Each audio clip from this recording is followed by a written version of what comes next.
What's up, everybody? Soul here with another Sword of Convalary video, and today we're going to be talking about Clash in the game and why I think that you should do it, what it takes to do it, how it works, the inner mechanics of it, and how we can make Clash easy for each other and ourselves potentially.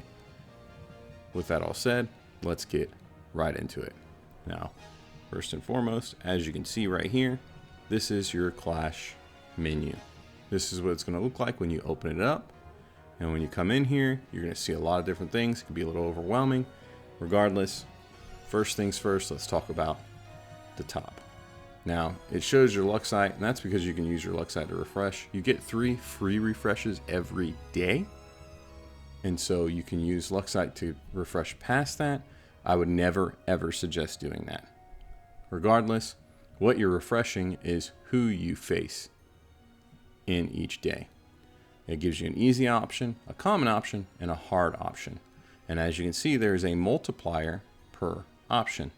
I would suggest always doing the hard option.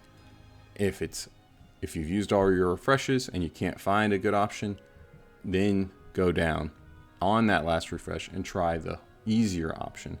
But I have found that the easy, common, hard is rarely a true indication of the difficulty in which you're going to be facing. But it is always a true representation of the multiplier you will get. And so I would urge you to always go hard. And then on that last refresh, when you don't have any free refreshes, if you don't have a good option here, then go back and try the other 2 as a last ditch effort. Now, as I said, you got 3 free attempts per day. And then the other option thing up here at the top of the window is merit. And so this is a resource required for Clash that upgrades your facilities. Really, really important stuff right there. We'll get to that in a minute. You've got your challenge record, which shows you who you face and what's happened. And then, yeah, it allows you to go back and replay those battles. We're going to talk about this in just a second. With that all said, at the bottom, you have quests. And this is why I would urge you to do Clash. This is what makes Clash worthwhile. When you're doing your quests, you do get rewards. Every day you get a little bit of hope, luck site. But you're getting these points, activity points. This is going in towards your main rewards over here on the left. The real reason you're going to want to do Clash, which you're getting a couple cool things here, you know, with your Radiant Powder and your Elysium coins, but you're getting a little bit of luck site. And the primary thing that I'd urge you to do it for is the legendary equipment. And above all, those random legendary trinkets. Now, each season you get a Castalia. That's definitely worth pursuing because those are rare. But you get those trinkets. 3 of them in this season, okay? Those trinkets often are rare trinkets. I have found in my experience. That's your Flying Blade Arm Guard. That's your Old Scrolls of August. You name it. Roaring Flint. These trinkets are very rare. They have a lowest drop rate out of all the trinkets, and they're very seldom found. However, I have often gotten my rare trinkets specifically and exclusively from Clash rewards. So, I can't stress this enough. Do Clash, if nothing else, just to get the trinkets. It's not a guarantee you'll get those rares, but I have found you have a higher probability of getting them here. That's my experience. Drop down in the comments and let me know if you disagree, what you have experienced, if you have similar experiences. Past that, let's go back here. Let's talk about the overall rewards for doing Clash. You have a set time limit. It's roughly a month to go through and to try to get a certain rank. This season is the first time they've offered a title as a reward.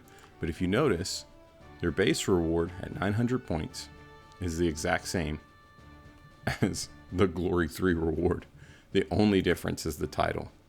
So if you want bigger bragging rights, go for it. I'm going for it just for fun. I've gotten early tide. I missed a couple days, but regardless, I'm going for it. I'm right there on the edge. It's not important to go for it. Get your 900 points, peace out. Be done. Get your trinket. And yeah, It is what it is. It's 4 trinkets for a month's worth of work and a high probability of being very rare. Can't beat it. Now, let's talk about how we can make this easy for us and what we can do to improve it for the whole community. You have facilities. You're going to set up your defenses using these facilities. As you can see, there's lots of things. Each facility, including your stronghold, which is what you're trying to defend in Clash, is going to be capable of being upgraded. You click on it, you're going to spend your merit points to upgrade these facilities. So as you can see right here, this is a rank 1. I can spend 200 merit points to rank 2 it, and then get it up to rank 3 eventually too. And of course you got your stronghold, which is definitely worth ranking up just so that it has more HP and more facilities. Maybe you don't want to rank it up, it's moot. It really isn't. It doesn't matter. But there are quests for ranking these things up. I would suggest ranking it up just to do it. Setting your defenses is pointless. I'm not kidding you. It is absolutely pointless. I constantly see where people have their best characters out and they've set up all these different really cool things and they really want to stop you from getting to these strongholds. That's fantastic. Have fun if that's what you really want to do in the game. However, I would urge everyone in the community to be supportive of the community and not defend. I have put myself all level 1 units out here. And in fact, I can go a step further and really help out by turning them around, as you can see. And that's what I should do. And the reason I'm saying this is because your rewards for defending are nothing. It is literally null and void. And I'll explain more and give you a better example as to why. When you go into this, if somebody attacking doesn't beat you, they suffer. They don't get any glory hardly, with the exception of what they've managed to destroy and defeat. And if they don't defeat anything, then they get nothing. Might make you feel good, but you're going to find that on a victory, you get 2 glory. Something minuscule that really doesn't matter. And you've just denied another player a possible full 18 glory. It really does not make a difference. And most people, when they see a hard battle, they'll just turn away. They will not fight you. And so with a hard team comp built, most people would not even try it. They will just walk away. You'll have seldom have anything on your defense record. And so, as I show you here, in this battle, I lost. But I used weak units. I got no glory. I didn't defeat any of theirs, you name it. Which that other battle I had shown, the other battle that I had done, which I'll show you in a second, I've defended, and I beat their whole team, and I timed them out. In 10 rounds, they couldn't beat my team. And I still managed to get only 2 glory. It is not worth it. I'll show you that now. So we're going to double speed this. This is my Clash defense, where I have sincerely put the team together to defend, and after about 3 weeks of waiting, someone actually took it on. In this battle, they came at me, tried to beat my units. And like I said, I set them up so they'd actually try to win and put decent effort in, see how well they're spread out and everything else. That's what you want to do if you want to try to defend correctly. However, I urge you again, don't do this. It's not nice. It's not helpful to the community, and it really doesn't do you any justice, any good. It's not worth the 2 glory to be a detriment to the community. I'm not going to even bother narrating the battle. As you can see, this player is moving up. They've triggered a fire trap that slowed all their movement. They're burning on the bridge. Here comes Layla, setting it all up. It's so cool, right? Like, it makes you want to brag. Long story boring of it. They get shut down here. They can't even get in. And it sucks. This poor player, whoever it is, decided to take this on and made an effort to get in here and failed.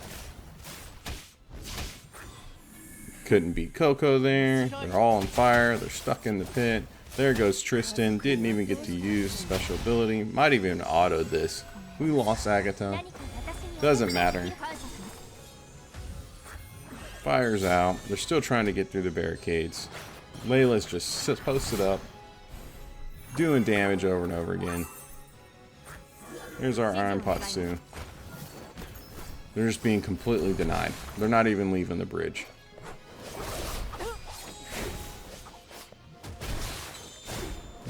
Break that lance there. They finally break through the barricades. Here comes Momo with a slap AoE. They're trying to heal. They're trying to piece it together. Their Momo does a little bit of damage. Layla doesn't care. She walks into it. Momo's slapping their Gloria around. Nearly kills her. And finally does. Aruya doesn't care. She walks up, slaps her AoE down. Switch place thanks to Coco. We pull her in. Now she's going to be invisible this round, but she's trying to heal, do everything she can. And ultimately, it really doesn't matter.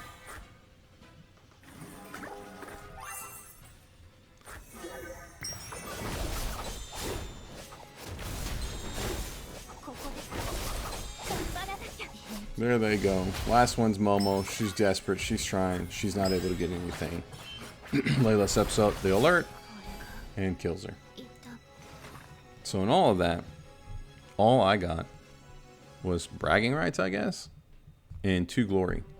That player was just denied 18 glory.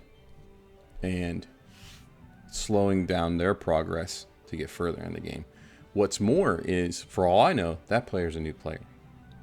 Doesn't have talents farmed up or anything. And if you're whaling, you're even a dolphin in this game, and you've got all your talents up, and you've been playing since launch, you name it, you're going to have a huge advantage when you're setting up that defense. It's just cruel. And I can't stress it enough. There's not a good incentive for it. There isn't. You're getting 2 glory per win. It's just not worth it. It's not. Because you need 900 to get what you need out of this season. 900. What is 2 glory to you? It's nothing. So I stress it. I urge it. I'm going to say it again. When you're setting up these facilities, there's only a few things you should prioritize. And I would urge it to be bombs and traps. These traps down here, these spike traps. Bomb trap, flame trap, hunter trap. Reason that is because they do piercing damage. They burn your opponent, slow them down, and they might pick up 1 or 2 kills. Aside from that, when you set up your defenses, please, please, please, please put out your weak units. That way, even new players can come in, they can do damage, kill your people, and get to your strongholds and destroy them. And if you pick off 1 or 2 of their people with these bombs, these traps,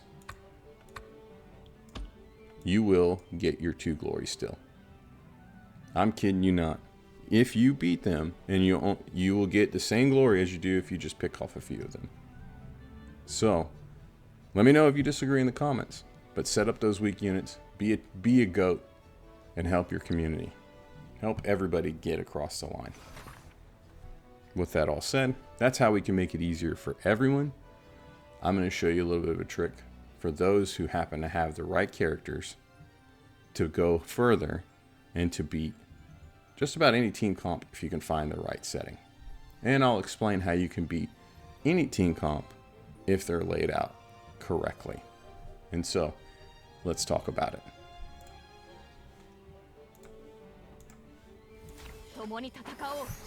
So, here we go. This is me attacking another player's stronghold to defeat them. As you can see, they don't have all low-level characters. These characters are fairly strong and high level. What I have to urge and for you and stress to you is one thing. If you want to win and beat your opponents, do not ever fight anyone that has all their units placed right in the bridge, unless they are level 1s or low level in general. If all of their units are parked in the back and there is no tear specifically, you have a great chance of pulling off this tactic that I'm going to show you, this strategy, and a better chance of winning overall because the AI is not intelligent. If the opponent and their stronghold has all their units up front and on the bridge with a bunch of banners and things like that, don't touch it. You don't want it because you're hard engaging them right away. And if you're a new character, a new player, and you haven't farmed up the talents, you don't have all your equipment leveled up, and so on and so forth, 5-star, blah, blah, blah. you're going to get ran over. So don't even mess with it. That's the number one thing. Number two,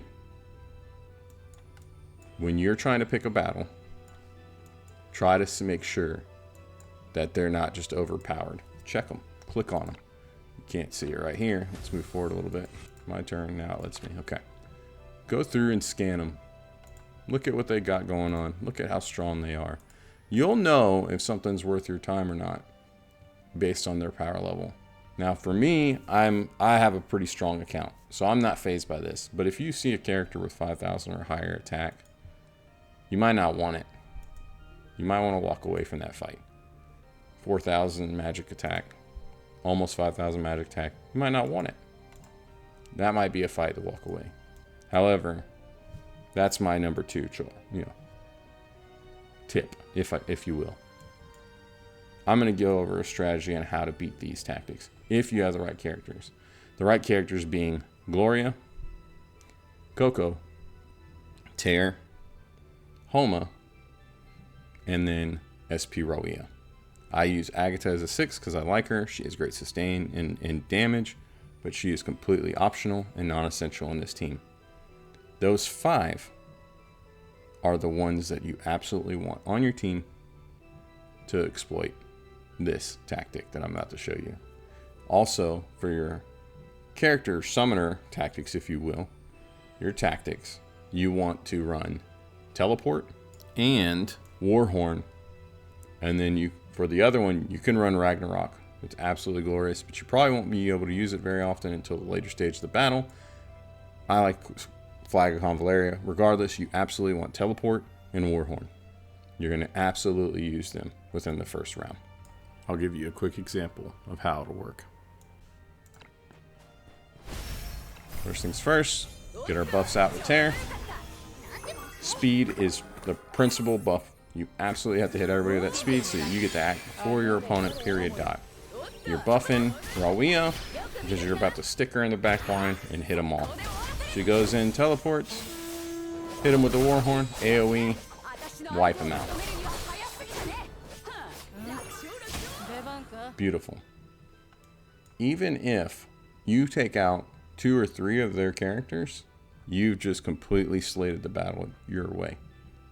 So if you're able to do that turn 1 before they even get to act, you just totally slated everything in your favor. And this is the best way to go through and beat people who have honestly tried to make their strongholds really, really strong. Even if they spread them out fairly well, her AoE is big enough that you can hit 2 or 3 of them. And then on her, for me, in that AoE, I absolutely suggest Gale Dance over the other. There's nothing wrong with her main big hit AoE. It's got a high energy cost at 4. This only has 2. I'd much rather run this and get 2 AoEs off in a single turn than have her really big hit. But that's my opinion.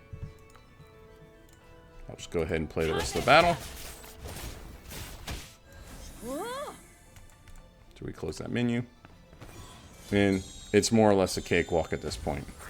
In fact, I don't think I want to play the rest of the battle because I think you get the gist of it. We're going to go through, we're going to break this stuff, and we're going to get the back line and break those strongholds. Surprise. And so yeah, that's my PSA, if you will. This is the breakdown of Clash. It is pseudo PvP. It's not real PvP. It is the only PvP system that is rewarded in the game as of right now and recognized by the devs, and that is a loss. They honestly should have a much better and more intricate PvP system that is highly rewarded and should have a leaderboard and so on and so forth. Regardless, I digress. There is incentive to doing this. A lot of people don't bother. Get those rare trinkets. Get your 300 activity reward points, whatever, and deuce it up. And once you're done, and I'd suggest you personally go all the way up and get your 900 points. In a month, that's really easy to achieve. You get 18 points a day. And so, I'm sorry, you don't get 18 points a day. You get 18 points a battle. You get 5 battles a day. You get 18 points per battle. You get 5 battles a day. That's literally 10 days out of the month that you have to do this. And you will get the 900 points and get that trinket, your bare minimum, for the maximum reward. You get radiance. Absolutely worth it. I hope this guide and or PSA has been helpful to you. I hope I've convinced you to lay out a very soft defense for the community. And yeah, no shame to you if you don't. Play the game your way. Just understand that you're not helping anyone and you're really not benefiting yourself from creating a strong defense. Thank you so much for watching. Huge shout out to my Patreon members. They make it possible for me to make great content and to make the pools on these characters, get these guides out and everything else. So I'm incredibly grateful to them. If you're interested in joining the Patreon, please drop down below, hit it up. You'll be able to be on the inside of certain conversations and be privy to insider information, as well as be able to guide me in what content you'd like to see. We have a Discord link down below as well. I'd love to see you in our Discord. We have a great community there. And thank you if you made it this far. Please drop me a like and a subscribe. Until next time, I hope all of your adventures in Sword of Convaleria are great. Take it easy. See you later. Bye.